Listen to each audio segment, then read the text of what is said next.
All right, here it is. I'm gonna let the cats out of the door, and food is set out on the steps for them. I just did that. And here they come.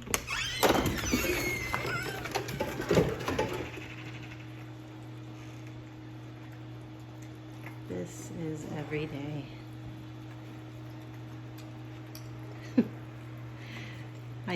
They used to run all the way across the house, but we shortened the distance. Oh, someone's distracted. Nope.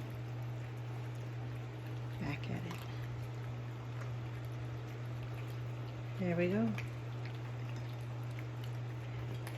Now I do combine this wet food with a little bit of dry just to keep things crunchy.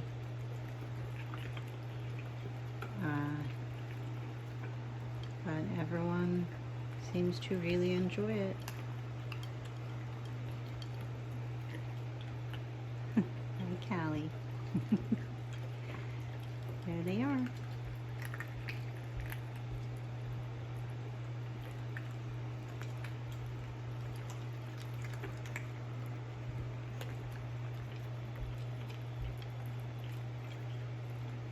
And there we go.